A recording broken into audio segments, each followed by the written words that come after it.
Ka ca ditë që më përflitet emri se do jem pjesë e qeverisë Rama. Ma kanë caktu pazarin, ma kanë gjetë sponsorin, ma kanë përcaktu pozicionimin. Jam marktuar në fillim me lash të rrithte, si lajm është një ushtrim durimi që e njoh prej kohësh, flitet dhe përflitet, por nuk kam reaguar gjithmonë sepse unë mërzitem. Duhet të reagoj atëherë kur lugullnia e thashëthemit, në fakt, nuk i jep shans dikujt që të mbajë ngrehur sistemin. Një sistem i cili duhet reformuar i gjithi, sipas meje. Thënë këtë, ju a them që në kryet herës, flinit qetë, nuk kam ndërmend t'i marr vendin askujt. Mbi gjitha sepse nëse do merrja vendin dikujt tani në këto momente politike, do të kishte qenë keq për vendin, për Shqipërinë.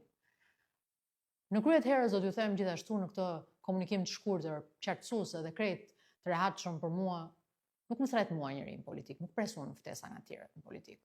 Nëse ndonjë ditë unë do kem vendimarrjen time për të hyrë në politikë, do të hyj nga porta ime, nuk i bie portës askujt për të hyrë në politikë dhe as nuk i pres këto ftesa thirrje, sepse thirrjen e politikë e kam pasur, do ta kem gjithmonë vet.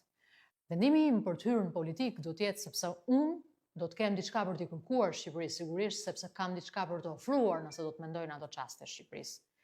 Thënë këtë, kanë ditë që gëlojnë, takojnë po Gradec, në jug, në Tiranë, ministra, deputet, drejtues, mendojnë që shqiptarët e kanë gjithë vëmendjen tek porta e tyre nëse do dalë tymi i bardh në këtë realitet qeverisje me ret zeza dhe besojnë gabim që shqetësimi i shqiptarëve është ky. Nuk di sepse seriozisht shqiptarët duhet kenë këtë shqetësim.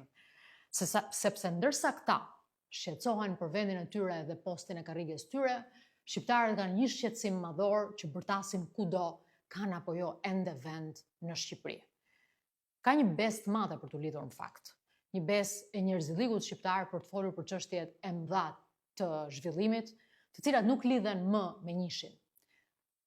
Kushdo qoftë emri, cili do qoftë emri, mrekulli e Zotit qoftë ai individ, nuk e bën dot më i vetëm ndryshimin në këtë situatë. Duhet shumë më tepër se sa një individ për të sjell ato që shqiptarët presin në këto ditë të revoltimit dhe të rebelimit normal të shpirtit të tyre që nuk pranojnë situatën në të cilën Shqipëria është krejt jashtë mundësisë, oportunitetit dhe zhvillimit për ata shqiptarë që e njohin tashmë se çfarë është perëndimi. Ajo që duhet i mbajë zgjuar politikanët shqiptarë nuk është një emër që i vjen nga jashtë dhe që i shqetëson establishmentin politik, se mos dikush po i vjen dhe tregon pasigurinë e tyre. Ajo që duhet i mbajë zgjuar politikanët shqiptarë sot është arsyeja se pse shqiptarët bëjnë pyetjen, kanë ende vend Shqipëria apo jo? Jo emri im.